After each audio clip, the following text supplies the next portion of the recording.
नेरा शहराच्या प्रथम नागरिक आदरणीय सरपंच तेजश्रीताई काकडे वेळ काढून त्या उपस्थित राहिल्या, आपले विचार त्यांनी या ठिकाणी व्यक्त केले, त्याबद्दल झंकारच्या वतीनं मी त्यांचं मनापासून आभार मानतो. यावर्षी व्याख्यानमालेत बोलता येणार नाही अशा अवस्थेला मी पोहोचलो होतो, पण तुम्हाला आजारातून ज्यांनी बरं केलं त्या डॉक्टर चकोर शहा यांचंही मी मनापासून आभार मानतो. खरं म्हणजे वक्ता शोधायला बाहेर जाण्याची फारशी गरज नसते. महाराष्ट्रात वक्त्यांचं न्यूनत्व अजिबात नाही. तुम्ही कोणाच्याही घरी गेलात तर एक न थांबता बोलणारा वक्ता आणि गप्प शांतपणे ऐकणारा श्रोता प्रत्येक घरात असतो. म्हणजे न थांबता बोलणारा वक्ता म्हणजे बायको आणि मूकपणे ऐकणारा श्रोता म्हणजे नवरा. लग्नाआधी तो बोलतो ती ऐकते, लग्न झाल्यावर ते दोघे बोलायला लागतात, शेजारी पाजारी ऐकतात आणि मुलं बाळ झाल्यानंतर 24 तास हा ज्ञान यज्ञ सुरूच असतो हे लक्षात घ्या. त्यामुळे श्रोता आणि वक्ता हा प्रकार याचं न्यूनत्व आपल्याकडे नाही.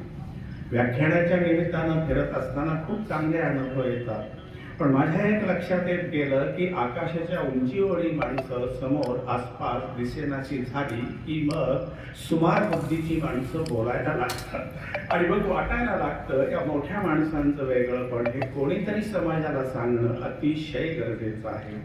मला वाईट एवढंच वाटतं की सयाजीराव गायकवाड महाराजांनी महाराष्ट्रातल्या अनेक बुद्धिवाद्यांना पायावर उभा केलं, पण यापैकी एकानंही महाराजांचं चरित्र लिहिलं नाही. आपण कल्पना करू शकणार नाही, पण भारतभरात सर्वत्र विखुरलेले विद्वान बडोदा संस्थानात एकत्र आणले होते आणि ही माणसं साधी नव्हती. एक एक माणूस म्हणजे युगपुरुष होता. महात्मा ज्योतिबा फुल्यांना बडोद्यात बोलून त्यांचा सत्कार करण्याचा पहिला मान त्यांचा आहे. त्यांना महात्मा ही पदवी सुद्धा त्यांनीच तिथं दिलेली आहे. शेतकऱ्याचा कैवारी हे त्यांचं पुस्तक कोणी छापायला तयार नव्हतं. महाराजांनी स्वतः आर्थिक मदत केली, पुस्तक छापून घेतलं आणि पुस्तकाच्या शेकडो प्रती स्वतः खरेदी केल्या.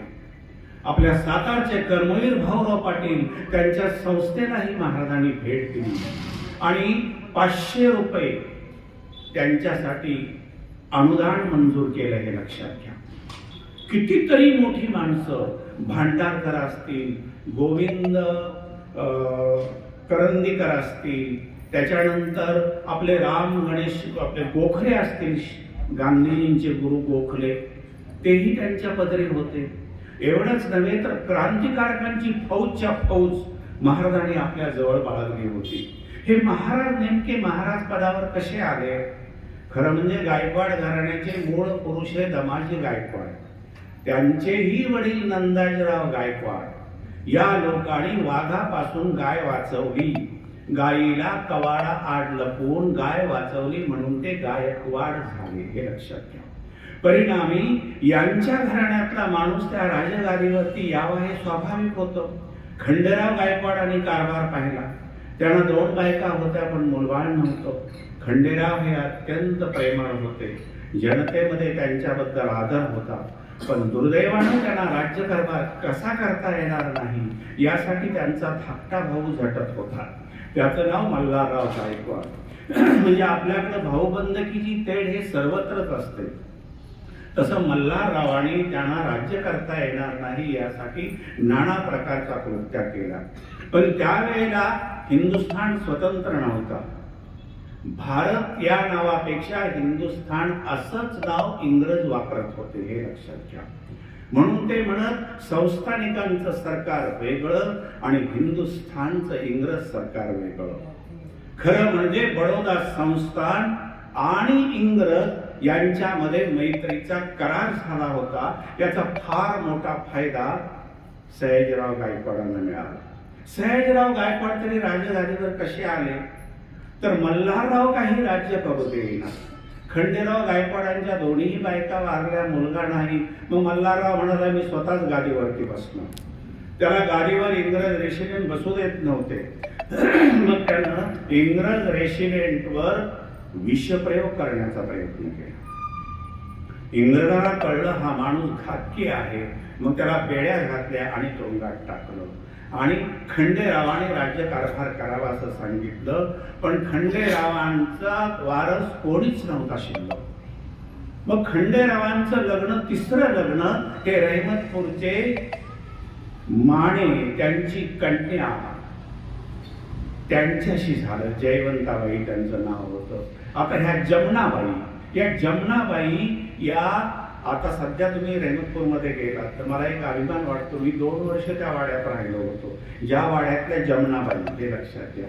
या जमनाबाई या त्यांच्याशी विवाह खंडेराव गायकवाडांचा झाल्यानंतर या बाईंना एक मुलगी झाली. तिचं नाव ताराबाई. ती पुढं सावंतवाडीच्या भोसल्याला गेली. पण या जमनाबाईनं इंग्रज रेसिडेंटला बोलावून घेतलं आणि सांगितलं की आमच्या राजगादीसाठी आम्हाला वारस हवा आणि आम्ही तो दत्तक घेणार, पण आमच्याच घराण्यातला माणूस पाहिजे. त्यावेळचे व्हाईसरॉय आणि त्यावेळचे रेसिडेंट या दोघांनीही जमनाबाईंना फार मोठी मदत केली. कलेक्टरनं ऑर्डर सोडली आणि गायकवाड घराण्याचा इतिहास शोधायला सुरुवात केली. हे एक विशेष आहे, हे लक्षात घ्या. 1-2 नव्हे, कलेक्टरनं संपूर्ण महाराष्ट्र पिंजून काढला. गायकवाड घराण्याची मूळ शाखा कुठं आहे. पानिपतचं 3रं युद्ध झालं. त्यामध्ये प्रतापराव गायकवाड आणि दमाजी गायकवाड दोघेही भाऊ लढले. दमाजी जिवंत परत आले. त्यांना वाटलं भाऊ मरण पावला, परंतु भाऊ भटकत तिकडे लांब सटाण्याच्या बाजूला गेला. मालेगाव जवळ गेला. त्याला 46 गावं इनाम मिळाली. पण दुर्दैवानं पेशव्याने ती गावं काढून घेतली आणि तो सामान्य शेतकरी म्हणून नाशिक जवळच्या कवळाणा गावात येऊन राहिला. जेव्हा कलेक्टर साहेबांनी हा शोध सुरू केला, आपल्याकडं आपल्या घराण्याचे मूळ वारस कोण याचा शोध कसा घेतात? तुमच्यापैकी किती लोकांना हे माहीत आहे? बहुधा नसल.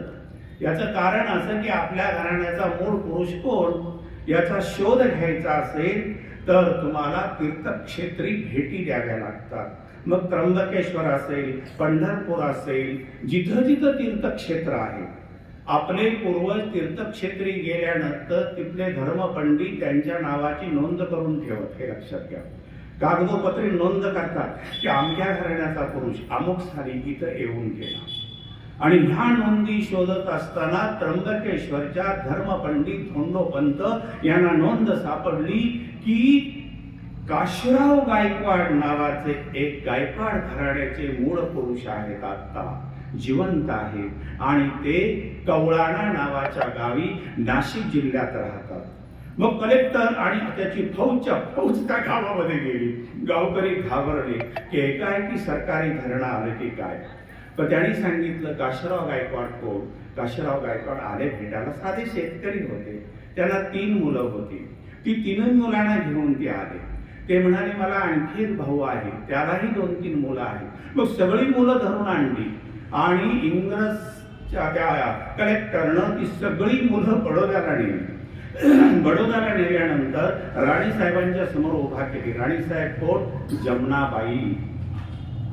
त्यावेळेला जमनाबाई एवढ्या बुद्धिमान होत्या याची साक्ष इंग्रजांच्या लक्षात आली. पटलं त्यांना की जमनाबाईने एक मुलाची परीक्षा घेतली. ती मुलं 10 ते 12 वर्षाची होती. एवढी लहान मुलं. इंग्रजांनी फतवाच काढला होता, लहान मुलाला दत्तक घ्यावे लागेल. जर मोठ्या प्रौढ मुलाला घ्यावा लागेल असं म्हटलं असतं तर मल्हारराव गायकवाडाची मुलं होतीच ना, ती लगेच राजगादीवरती बसली असती. त्यामुळे इंग्रज रेसिडेंट फतवा काढताना तसा काढला, लहान मुलाला दत्तक घ्यावं लागेल. वय वर्षे 8 ते 12. आणि ही जी मुलं आणली, जो 5-7 मुलं, प्रत्येकाची मुलाखत घेतली. पहिल्या मुलाला विचारलं तुम्हाला बडोद्या शहरामध्ये कशासाठी आणलं आहे. तो मुलगा म्हणाला आम्हाला हे शहर दाखवण्यासाठी आणलं आहे. जमनाबाई म्हणाल्या तुम्ही बाहेर जाऊन बसा. दुसऱ्याला बोलवलं, तुम्हाला इथं कशाला बोलवलं आहे. तो म्हणाला इथला निसर्ग दाखवण्यासाठी बोलवलेला आहे. त्याच्यानंतर तिसरा म्हणाला काही नाही, ते म्हणाले जरा फिरून येऊ म्हणून आम्ही त्यांच्यासोबत आलो आहोत. एक मुलगा गोपाळराव असा फेकला. त्याला विचारलं तुम्हाला बडोदा शहरात कशासाठी आणलं आहे. तेव्हा गोपाळराव म्हणाले मी बडोद्याचा राजा होण्यासाठी आलो आहे.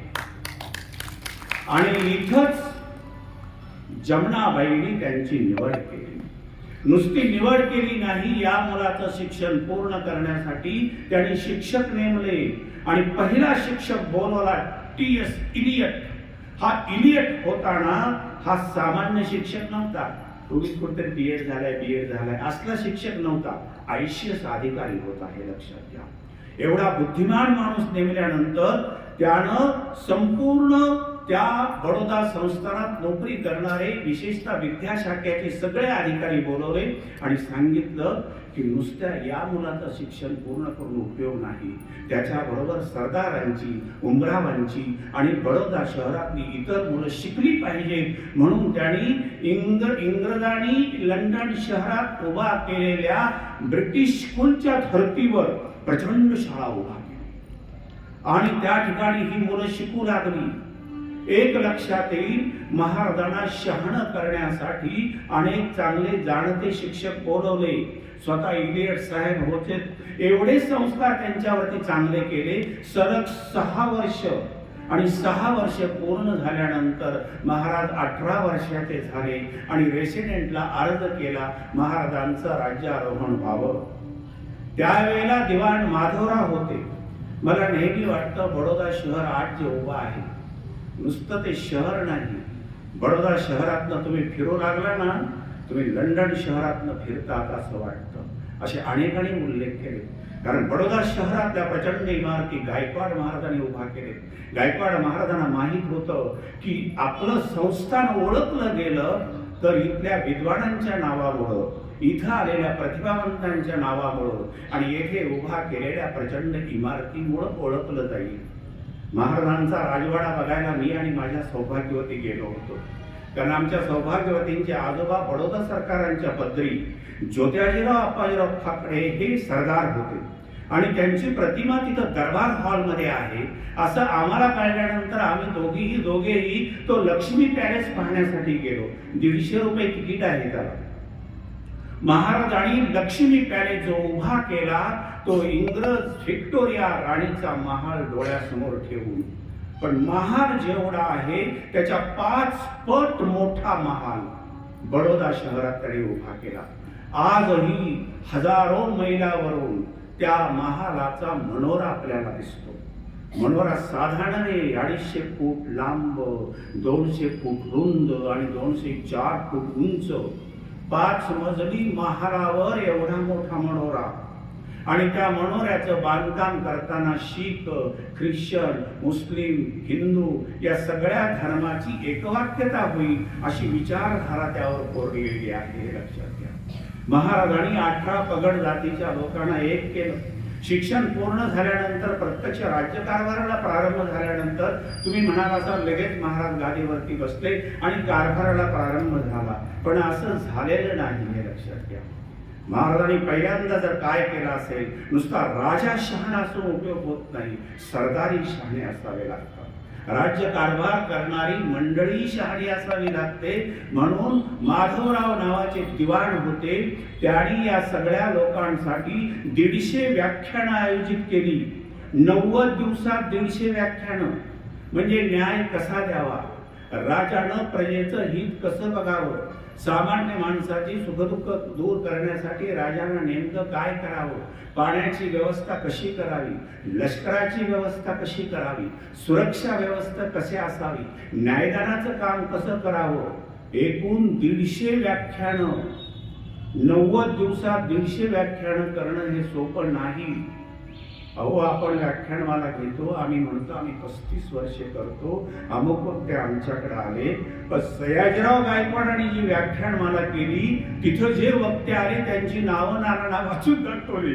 नाना म्हणाले, अरे हा तर एक एक युगपुरुष आहे. विठ्ठलरामजी शिंदे व्याख्यानमालेचे पाहुणे, महात्मा फुले व्याख्यानमालेचे पाहुणे, डॉक्टर बाबासाहेब आंबेडकर व्याख्यानमालेचे पाहुणे. एक लक्षात येईल, मोठमोठे इतिहास संशोधक, गोविंद सखाराम सरदेसाई सारखा इतिहास संशोधक महाराजांच्या पदरी सचिव म्हणून कामाला होते. बाबू अरविंद घोष ज्यांच्या फिलॉसॉफीवर शिवाजीराव भोसलेंनी पुस्तक लिहिलं, ते बाबू अरविंद घोष त्यांच्या पदरी खाजगी सचिव होते, हे लक्षात घ्या. आणि बाबू अरविंद घोष नुसते एकटेच होते असं नाही. याचा अर्थ इंग्रज सरकार आणि महाराजांचं फार कौतुक केलं असं समजायचं कारण नाही. कारण त्यांच्या काळामध्ये अत्यंत त्रासदायक असे दोन व्हाईसराय होऊन गेले. एक लॉर्ड कर्झन आणि दुसरा लॉर्ड हेस्टिंग्ज. कर्झनची कर्झनशाही तुम्हाला माहितच आहे.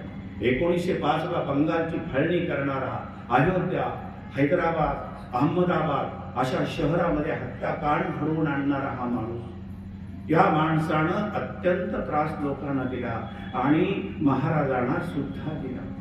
महाराजांच्या सौभाग्यवतींची प्रकृती बिघडली म्हणून त्यांना घेऊन ते परदेशात गेले. कारण भारतातला कुठलाही डॉक्टर, समर्थ डॉक्टर भेटेना म्हणून परदेशात गेले. तर या कर्झननं बडोदा संस्थानला भेट देऊन मोठं फरमान काढलं की राजानं प्रजेला वाऱ्यावर सोडून परदेशी जाणं हा कर्तव्य भंग आहे.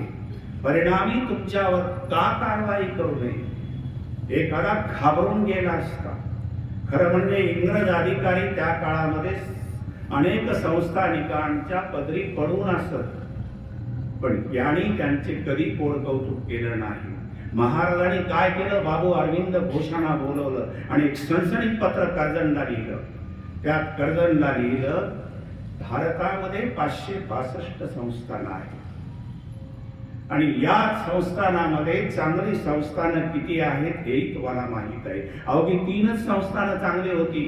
बाकीची सगळे संस्थानिक युरोपियन बायकांना घेऊन परदेश वाऱ्या करत. हे लक्षात घ्या. सगळे संस्थानक व्यसनांध होते. सगळे संस्थानिक अत्याचारी होते. मी नानांना सांगितलं, होळकर नावाचा एक संस्थानिक होता.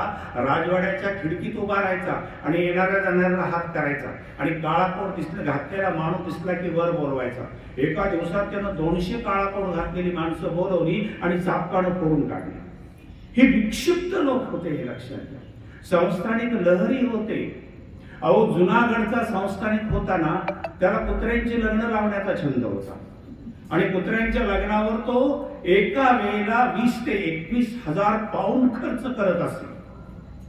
आता अशा पद्धतीने हा आपला हैदराबादचा नवाब इतका कंजूस माणूस, पण त्याच्या टेबलावर पेपर वेट म्हणून कागदाचा गोळा असायचा, पण त्या तो गोळ्यामध्ये 108 कॅरेटचा कोहिनूर पेक्षा भारी हिरा लपवलेला असायचा. हे लक्षात घ्या. अशी ही विक्षिप्त माणसं. तेव्हा बडोदा सरकारने त्यांना कळवलं कर्झनला की असे विक्षिप्त लोक आहेत, व्यसनांध लोक आहेत, वाया गेलेले लोक आहेत. म्हणजे रयत उपाशी असताना कबूतराला दाणे घालण्याचा उद्योग करणारे संस्थानिक या भारतात राहतात. त्यांच्याकडे जरा बघा, त्यांना समज द्या. मी गेलो परदेशाला म्हणजे फिरायला गेलो नाही.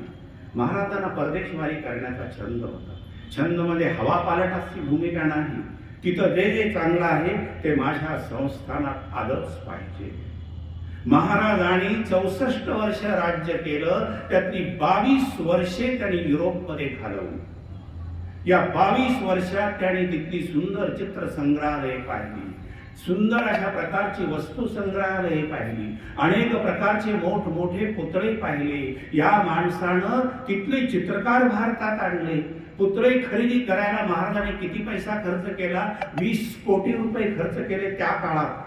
आजही तुम्ही गेलात बडोदा शहरात, मी जाऊन आलोय सगळं फिरून, तर त्या बडोदा शहरामध्ये फत्तेसिंग म्युझियम उभा केलंय. त्याच्यामध्ये हे 20 कोटीचे पुतळे ठेवलेले आहेत आणि त्यातले बरेच पुतळे हे लक्ष्मी विलास पॅलेसमध्ये ठेवलेले आहेत. आम्ही लक्ष्मी विलास पॅलेस बघायला गेलो.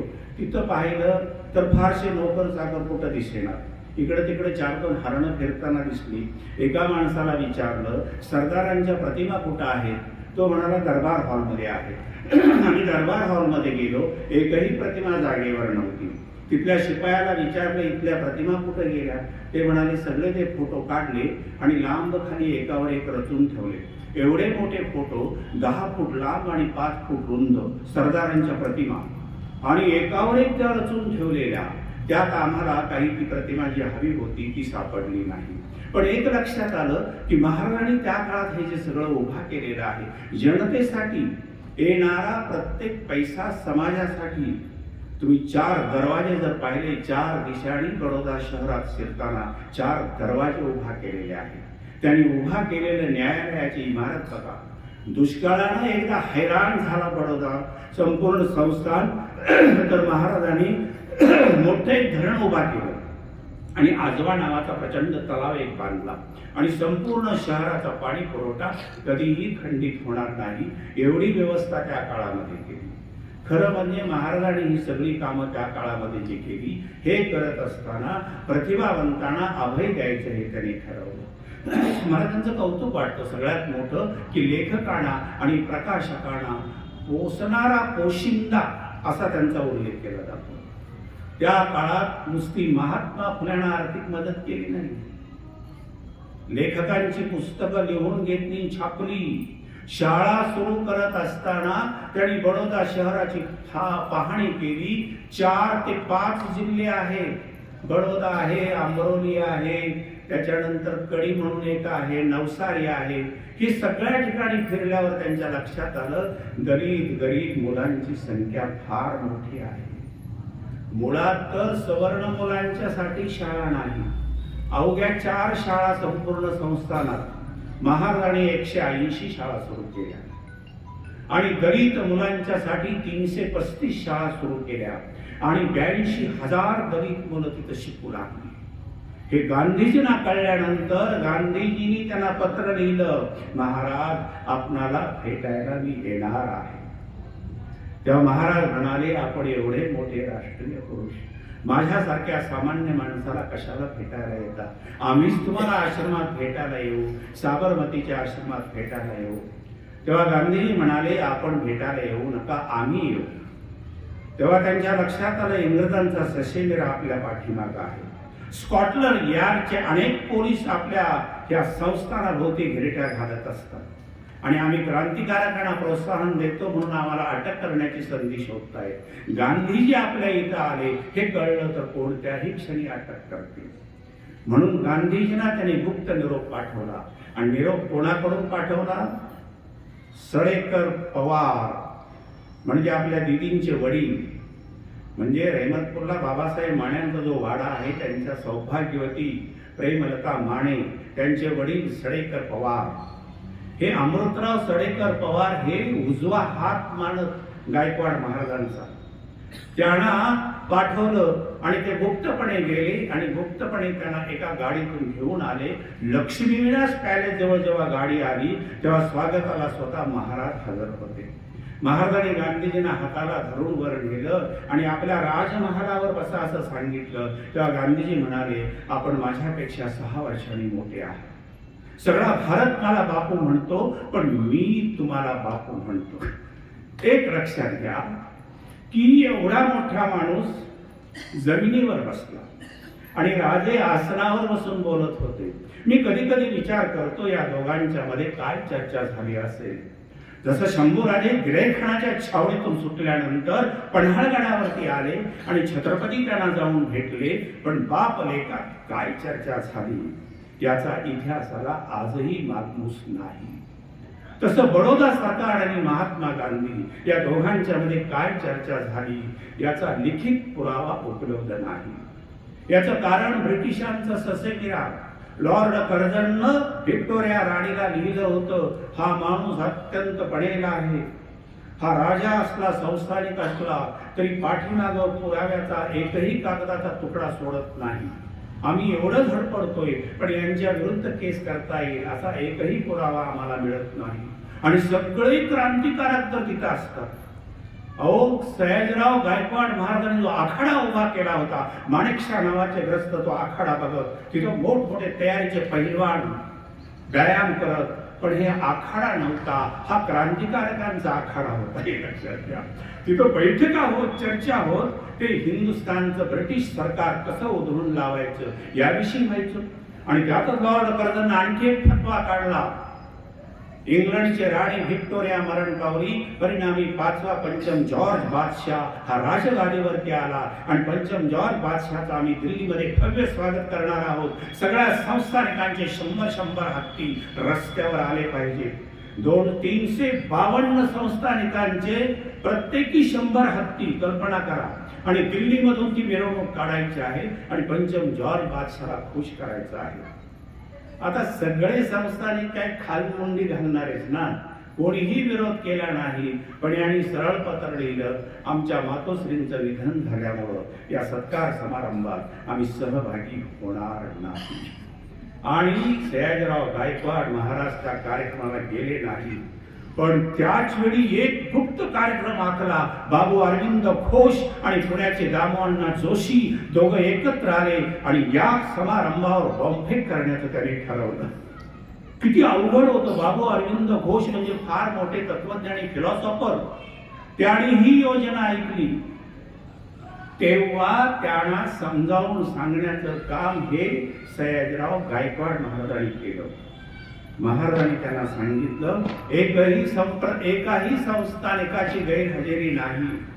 352 पैकी 351 संस्थानिक तिथं हजर आहे. फक्त मीच नाही. उद्या तुम्ही बॉम्ब फेकला आणि काही बरं वाईट कोणाचं झालं तर पहिला आरोपी मला करते.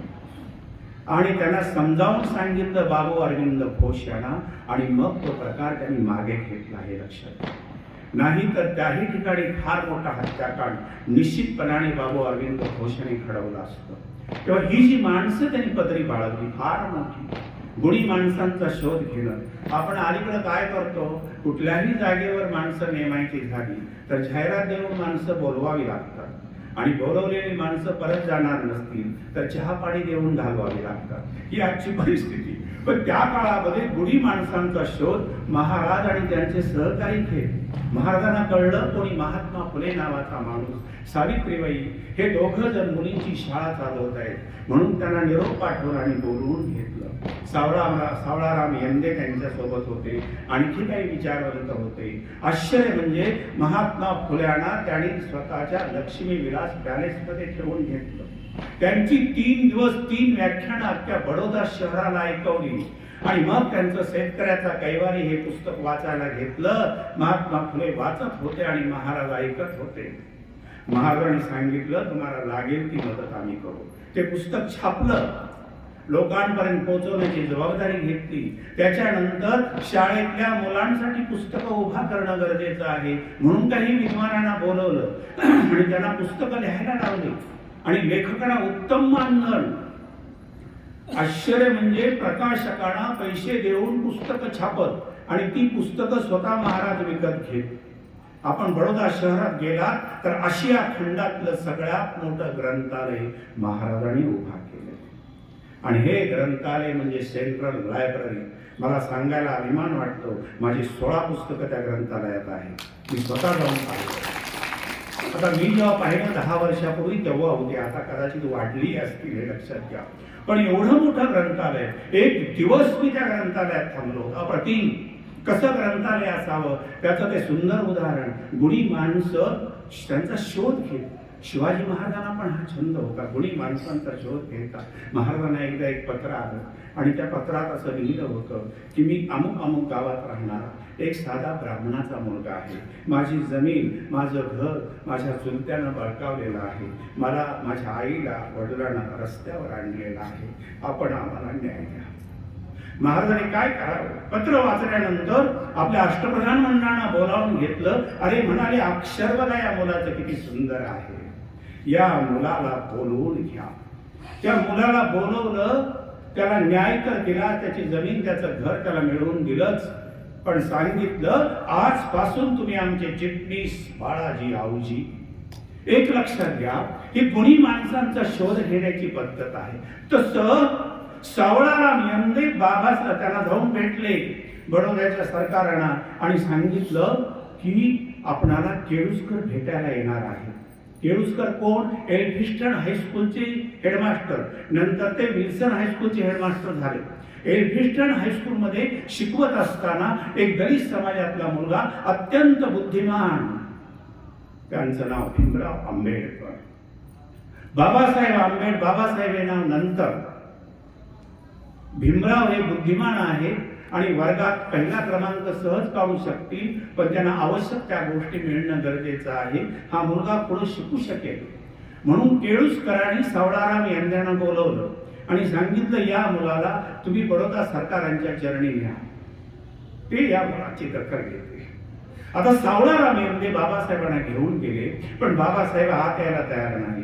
ते म्हणायचे मी दलित समाजातला आहे, महाराजांच्या समोर कसं येऊ. महाराज स्वतः आले, हाताला धरून नेलं, जवळ बसवलं, पाठीवर हात फिरवला, चौकशी केली. आश्चर्य म्हणजे इयत्ता कॉलेजला 11वी पास झालेला मुलगा कॉलेजच्या पहिल्या वर्षाला जाणार, शिकणार, म्हणून त्याला महिना 50 रुपये स्कॉलरशिप सुरू केली. आणि त्याची 4-5 वर्षे कधी संपली कळलं नाही. पुन्हा आल्यानंतर त्यांनी सांगितलं मला पब्लिक फायनान्स, समाजशास्त्र, अर्थशास्त्र या विषयांचा अभ्यास करण्यासाठी परदेशी जायचं आहे. आश्चर्य म्हणजे 3 वर्षाची स्कॉलरशिप दिली आणि त्यांना परदेशाला पाठवलं. फक्त लिहून घेतलं. परत आल्यानंतर आमच्याकडं 5 वर्ष नोकरी करावी लागेल. बाबासाहेब गेले, तुम्हाला माहित आहे. 2 वर्षात आज आपण बघतो PhDला प्राध्यापक पाठवतात. ते काय खरं नसतं, ते आपण बघतो. कोणी मला परवा फोन आला एका मुलीचा, मांडेकर आडनाव, की सर तुमच्या ललित साहित्यावर माझी PhD पूर्ण झाली आणि मी पुणे विद्यापीठाला सादर केला प्रबंध. मी म्हटलं त्या 3-4 वर्षात तुम्ही मला एकदाही भेटला नाही. मी का लिहितो, कसा लिहितो, काय लिहितो याविषयी एकही प्रश्न विचारला नाही, तरी तुमची PhD पूर्ण झाली. काय मला कळत नाही आले. लोकांना अभ्यासासाठी वापरून घेणं हे माहीतच नसतं. आपल्याकडे काय असतं, BA होतात, MA होतात, PhD होतात, पुन्हा म्हातारेच होतात. मध्ये काही असतं खरं म्हणजे हे लोकांना माहीतच नाही. मध्ये अभ्यास हा एक प्रकार आहे, याची जाणीवच लोकांना उरलेली नाही. आंबेडकरांनी त्या काळामध्ये आज 5 वर्ष कॉलेज कुठलंही तुम्हाला जेव्हा पाठवतं तेव्हा पूर्ण पगार देऊन पाठवतं. महाराजांनी त्यांना 3 वर्षासाठी पाठवलं. तिथं जाऊन ते MA झाले आणि आश्चर्य म्हणजे PhD झाले.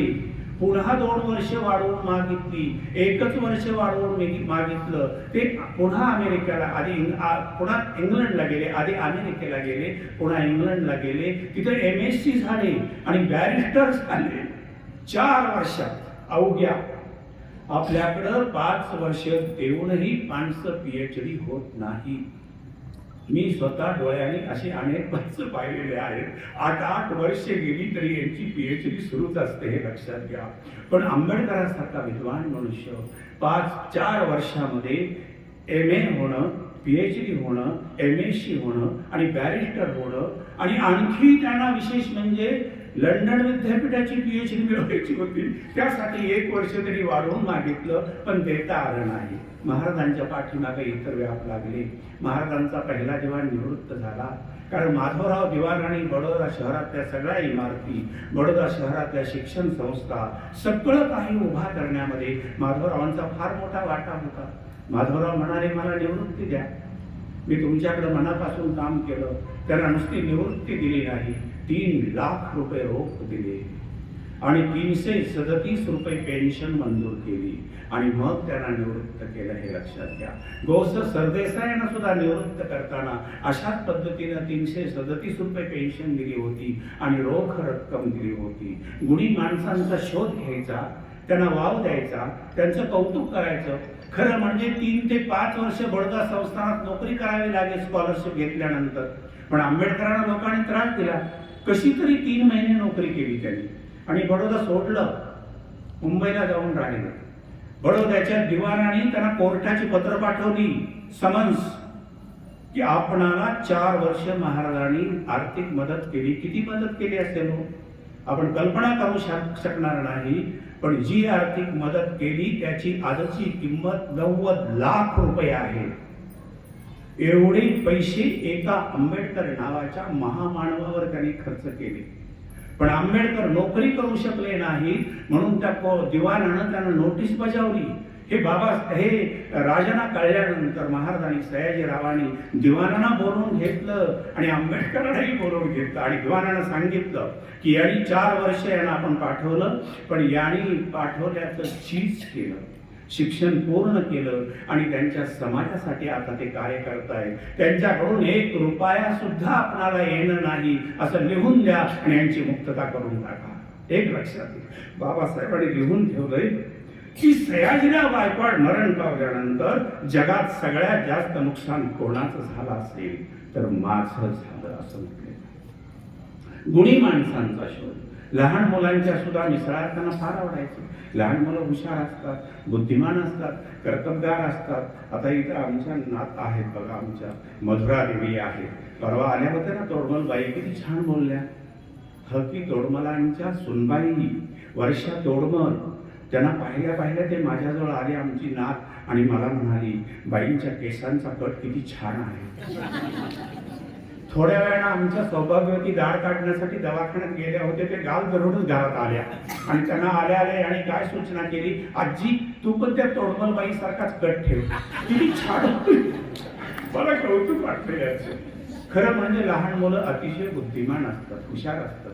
ही मुलगी लहान होती ना जेव्हा 2 वर्षाची, तेव्हा तिला मी विचारलं ढग कसे पळतात, तर मला म्हणाली झिंगझिंग झिंगाट पळतात. आता ढग झिंगझिंग झिंगाट पळतात हे मला कधीच माहिती नव्हतं. मी एवढं लिहिलं, इतक्या वेळा ढगांजवळ तेव्हा पण ढग अशा पद्धतीनं पळतात या मुलीमुळे मला कळलं हे लक्षात घ्या. सयाजीराव गायकवाडांना लहान मुलं फार आवडत. लहान मुलांच्यात मिसळावं, त्यांना समजावून घ्यावं. लहान मुलं कशी खेळतात, कवळाड्याची काही मुलं त्यांनी बोलावून घेतली आणि विटी दांडू कसं खेळता हे आमच्या राणी साहेबांना दाखवा एकदा म्हणाले. त्याच्यानंतर सूर पारंबी कशी खेळता हे दाखवा. महाराजांना घोड्यावर बसता येत होतं. महाराज उत्तम पोहोत. इंग्रजी भाषेवर त्यांची कमांड होती. त्यांना गुजराती भाषेबद्दल आदर होता. महाराजांना एक माहित होतं, संस्थान मराठा असलं तरी गुजराती समाजाची लोकसंख्या जास्त आहे आणि आज आपल्याला आर्थिक सोर्स जो आहे तो याच समाजाकडून आहे. कारण राजाला कर रूपानं जे पैसे मिळतात हे उद्योग व्यवसाय करणाऱ्या लोकांकडून मिळतात. परिणामी या लोकांचा सन्मानच झाला पाहिजे असं त्यावेळेला त्यांनी मांडलं. कधी कधी कौतुक वाटतं बघा त्यांचं म्हणणं, हा उद्योगप्रिय समाज आहे. आपल्या व्यवसायावर निष्ठा. तुम्ही पुढे बघा, आमचे बापू काका बघा एवढे थकले तरी म्हणजे काम हाती घेतलं ना ते मनापासून. तुम्हाला सांगतो, असेच एक गुजराती व्यापारी होते. प्रकृती बिघडली, आजारी पडले, एवढे आजारी पडले की तोंडही उघडेना, पाण्याचा थेंबही घेईना. मग नातेवाईकांना फोन केले, तारा पाठवल्या, लोक आले, सगळे भोवताली बसले. पायाजवळ काही मुलं बसली, कडेनं सुना बसल्या, जवळपास पै पाहुणे सगळे बसले आणि त्यांना वाटलं बहुतेक आता हे शेवटचा श्वास घेत आहे. पण तेवढ्यात ते उठून बसले आणि मुलांच्याकडे बघत म्हणजे सगळे इथं बसलाय, मग दुकानात कोण बसले. म्हणजे व्यवसायावर एवढी निष्ठा आहे, लक्षात घ्या. कमालीची निष्ठा. पहिला आपला व्यवसाय, त्याच्याकडे कधीही दुर्लक्ष करावयाचं नाही. हे त्यांचं वेगळं पण महाराजांना फार आवडायचं. पण महाराजांना दुसऱ्या बाजूला जाणवायचं, कडी आणि नवसारी हे 2 प्रांत असे आहेत जिथं आदिवासीची संख्या फार मोठी आहे, जिथं भिल्लांची संख्या फार मोठी आहे. यांच्यासाठी सुद्धा शाळा काढल्या पाहिजे. आणि महाराष्ट्रात नव्हे, भारतात भिल्लांच्यासाठी आणि आदिवासीसाठी पहिल्यांदा शाळा सयाजीराव गायकवाड महाराजांनी काढली. फार मोठं महाराजांनी काम केलेलं आहे, म्हणजे आपण कल्पनाही करू शकत नाही. महाराष्ट्रात जेवढे मोठे विद्वान झाले, अगदी कवी यशवंत असतील, नाही तर आणखी कोणी भांडारकर सारखा संशोधक असेल, नाही तर आणखी कोणी सरदेसाई असतील, ही सगळी विचारवंत मंडळी ही महाराजांनी सांभाळली. कोणालाही कोणाची अवहेलना होणार नाही याची स्वतः महाराजांनी काळजी घेतली. पण महाराजांना सुख मिळालं का? वाईट शेवट, फार वाईट झाला महाराजांचा, अत्यंत दुःखदायक. ज्या माणसाने एवढ्या प्रचंड इमारती उभारल्या त्या माणसाला आपला प्राण बडोदा शहरात सोडता आला नाही. मुंबई शहरात त्यांनी जय महाल नावाचा प्रचंड महाल उभा केला होता. प्रकृती बिघडल्यावर त्याला मुंबईच्या हॉस्पिटलमध्ये ऍडमिट केलं. थोडे बरे झाले असं वाटलं, पण ते बरे झाले नव्हते. राजमहालात आणलं आणि तिथंच बेशुद्ध झाले. 3 महिने महाराज बेशुद्ध होते. तुम्ही म्हणाल हे का झालं? महाराजांची प्रकृती एकाएकी का बिघडली? वाईट महापुरुषांच्या वाट्याला वाईट दिवस शेवटी येतात. महाराजांचा एकही मुलगा चांगला निघाला नाही. सयाजीराव गायकवाड महाराजांना 3 मुलं आणि 1 मुलगी. थोरला मुलगा फत्तेसिंह, दुसरा मुलगा जयसिंह आणि तिसरा मुलगा शिवाजीराव. पहिल्या मुलाला अमेरिका विद्यापीठात शिकायला ठेवलं, पण तिथं तो दारूच्या आहारी गेला. एवढा आहारी गेला की तो चंगळवादी बनला. त्याला एकही डिग्री मिळवता आली नाही. शेवटी महाराजांनी त्याला परत बोलवलं, पण बडोद्यातही मुलांना त्यानं वाईट छंद लावले. महाराजांच्या लक्षात आला हा तर बिघडला, पण बडोद्यातलीही मुलं हा बिघडवणार. महाराज अस्वस्थ हो. दिवस 2 दिवस स्वतःला कोंडून घेत आणि लहान पोरासारखे रडत. त्याने लिहून ठेवलंय, बापाचं सुख माझ्या वाट्याला कधीच आलं नाही. संन्याशाचा संसारच मी केला. माझा दुसरा मुलगा इंग्लंडला केम्ब्रिज विद्यापीठात शिकायला ठेवला. तोही मुलगा थोरल्या भावाच्या वळणावरच गेला. तोही व्यसनाच्या आहारी गेला, ड्रगिस्ट बनला आणि एवढा वाहत गेला की स्त्रियांचाही छंद त्याला लागला. त्याला सावरण्या पलीकडे गेला. महाराज त्याला भेटायला गेले आणि म्हणाले, प्रत्येकाला तुम्हा मुलांना भावंडांना मी वर्षाला 6,000 पाऊंड देतो आणि याचा उपयोग तुम्ही व्यसनासाठी करता. इथून पुढे एवढे पैसे मिळणार नाही, कमी पैसे मिळतील. त्या मुलानं वडिलाला पत्र लिहिलं, कष्ट करणाऱ्या, काम करणाऱ्या मजुरासारखं आम्ही राहावं असंच तुमच्यासारख्या संस्थानिकांना वाटतं. महाराज म्हणाले, मी चांगल्या हेतून सांगतोय, पण मुलं समजून घ्यायच्या मनस्थितीत नाही. दुसराही मुलगा, पहिला मुलगा पुन्हा परदेशात गेला आणि रेल्वेनं पुन्हा आणताना आगगाडीतच मरण पावला आणि दुसरा तिथंच मरण पावला इंग्लंडमध्ये. दोघांची प्रेतं आणली. तिसरा मुलगा लंडन शहरात वायव्य दिशेला असलेल्या 600 मैल अंतरावरच्या हॅरो हायस्कूलमध्ये शिकायला ठेवला. तो हायस्कूलचं शिक्षण त्यानं पूर्ण केलं, पण कॉलेजमध्ये गेला आणि तोही बिघडला. तोही उधळा झाला आणि अवघ्या 20व्या वर्षी दारू पिऊनच तो मेला. महाराज लहान मुलासारखे रडत होते. लक्षात जमनाबाई गेल्या, त्यांची पत्नी चिमणाबाई गेल्या, मुलंही गेली. राहिली धाकटी कन्या इंदिराबाई. त्या कन्येला बोलावून घेतलं आणि सांगितलं, तुम्हीच आता मला आधार आहात, तुम्ही लग्न करा. ती लग्न करत नव्हती. समजून सांगितलं तर म्हणाली, तुम्हीच माझ्यासाठी स्थळ बघा. मग महाराजांना वाटलं, इंग्रजांचा ससेमेरा टळत नाही, हा सोडवायचा असेल तर कोणीतरी ताकदीचा संस्थानिक पाठीमागे उभा राहिला पाहिजे. म्हणून त्यांनी ग्वाल्हेरचे माधवराव शिंदे त्यांच्याशी संपर्क साधला. माधवरावांचं इंग्रज दरबारी वजन होतं आणि माधवरावांना त्यांनी सांगितलं की तुम्ही मुली शोधताय लग्नासाठी असं मला समजलं, म्हणून मी स्वतः आलो. माझ्या मुलीशी आपण विवाह कराल का? माधवराव म्हणाले, हे उत्तर मी बडोद्यात येऊन देतो.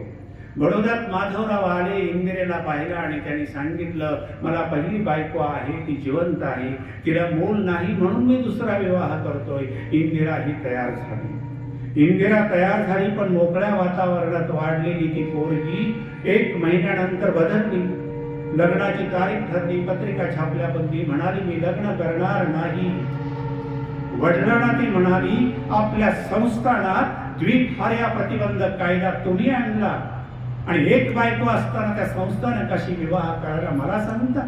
मी लग्न करणार नाही. महाराजांनी लिहिलंय, मी वेडा व्हायचंच बाकी होतो. आणि त्याच वेळेला बातमी आली, महाराजांची एक मुलगी म्हणजे जमनाबाईंची मुलगी ताराबाई ही भोसल्याला सावंतवाडीला दिली होती, तिचंही निधन झालं. एका पाठोपाठ डोंगर कोसळत होते दुःखाचे, पण तरीही महाराज डळमळले नाही, ते लक्षात घ्या. त्यांचा आधार होता त्यांची नातवंड. 3 मुलं गेली, निदान मुलगी तरी सावरेल, पण मुलीनं वडिलांना न सांगता कलकत्त्याजवळच्या एका राजाशी परस्पर विवाह करून टाकला. आश्चर्य म्हणजे तो राजा 6 महिने सुद्धा जगला नाही, तोही मरण पावला. आणि मग विधवा मुलगी घरी आली. मग महाराजांनी असा विचार केला की मुलांचं सुख आपल्या पदरी नाही, निदान नातवंडांना तरी जवळ घेऊया. म्हणून फत्तेसिंहची 3 मुलं होती, 2 मुली होत्या आणि 1 मुलगा प्रतापराव. हाच शेवटी घराण्याचा वारस. प्रताप रावांना राजगादीवरती बसून, पण सहन करण्याच्या पलीकडे दुःख गेलं आणि महाराजांची प्रकृती बिघडली. डॉक्टरांनी सांगितलं की यांना घरी नेणं जास्त चांगलं. मग राजमहालात आणलं मुंबईला. त्या ठिकाणी 3 महिने महाराज बेशुद्ध होते. 3 महिन्यानंतर महाराजांनी प्राण सोडलं. खरं म्हणजे सयाजीरावांची उंची गाठेल असा राजा झाला नाही. चक्रवर्ती राजगोपालचारी त्याने लिहून ठेवले, भारतात 2च राजे झाले, एक छत्रपती शिवाजी आणि दुसरे सयाजीराव गायकवाड महाराज. खरं म्हणजे यांची उंची गाठेल असे कोल्हापूरचे शाहू छत्रपतीही होते. शाहू छत्रपतींना अशी शिक्षणाची आवड होती. आपल्या सुनेला शिकवायला त्यांनी शिक्षक नेमला होता. ते म्हणायचे की माझ्या सुनबाई अशिक्षित आहे, त्यांना शिक्षकांनी शिकवलं पाहिजे, त्या शिकतील. जसं सयाजीराव गायकवाडांच्या चिमणाबाई अशिक्षित होत्या, त्यांनाही शिकवायला त्यांनी शिक्षक नेमले. नाना पाटलांचं सौभाग्य त्या अशिक्षित होत्या, नाना पाटलांनी स्वतःच त्यांना शिकवलं. तसं एक प्रकारे घरातच स्त्री शिक्षण या मंडळींनी सुरू केलं. एक जाणवेल तुम्हाला वाहून घेतल्यासारखं. आणि मग शेवटी ते महाराज मरण पावल्यानंतर 1939ला महाराज रात्री 8:45 मरण पावले. आणि महाराजांच्या विषयी दुर्दैवानं कोणी लिहिलं नाही, पण आजही लंडनच्या म्युझियममध्ये महाराजांची कागदपत्र आहे. गुप्त अहवाल एक पेटी ठेवलेली आहे आणि तो गुप्त अहवाल लंडनच्या म्युझियममध्ये आहे. बाबा भांड यांनी त्यांची कागदपत्र गोळा केली आणि मराठीमध्ये त्यांच्या साहित्याचे काही खंड आणले. स्वतः ते उत्तम लेखक होते, स्वतः उत्तम वक्ते होते, स्वतः उत्तम न्यायदान करत असत. फाशीची शिक्षा रद्द करण्याचा अधिकार त्यांनाच होता. अनेकांना न्याय द्यायचा प्रयत्न महाराजांनी केला. पण मला कधी कधी वाटतं की नियतीनं महाराजांना न्याय दिला नाही. त्यांच्या वाट्याला शेवटी हे दुःखच आलं, काही काशीना. पण निदान या निमित्तानं आपण त्यांच्या विचारांचं जागर करूया आणि सयाजीराव महाराजांची आठवण आपल्या घराघरात नेऊया. एवढं एक काम जरी झालं ना तर खरंच मला फार आनंद वाटेल. कोल्हापूरच्या शाहू छत्रपतींनी सुनेला शिकवायला जेव्हा शिक्षक नेमला तेव्हा काही लोक आले आणि म्हणाले, त्याला नका नेमू, हा माणूस वाईट आहे, विक्षिप्त आहे, तुमच्या सुनेचा गैरफायदा सुद्धा घेईल. महाराज म्हणाले, या शिक्षकाच्या रूपानं शिक्षणाची ज्ञानगंगा माझ्या दाराकडे येणार असेल आणि माझ्या सुनेच्या उमलत्या मनावरती ज्ञानाचे कोवळे ज्ञानसंस्कार होणार असतील आणि ही घटना घडत असताना हा माणूस मला नमस्कार करणार नसेल तर मी स्वतः त्यांना नमस्कार करेन. केवढी मोठी माणसं होते हे तुमच्या लक्षात येईल. त्या शिक्षकानं 3 महिने शिकवल्यावर त्यांची परीक्षा घेण्यासाठी महाराजांनी दोघांना समोरासमोर बसवलं आणि सांगितलं, आमच्या सुनबाईला मराठी शिकवण्यासाठी तुम्हाला नेमलं. त्यांचं मराठी किती सुधारलं आहे हे आपण बघू. तुम्हीच सांगा गुरुजी, यांची प्रगती झाली का? काय शिक्षकानं उत्तर दिलं? ते म्हणाले, त्याचं काय आहे महाराज, मराठी लँग्वेज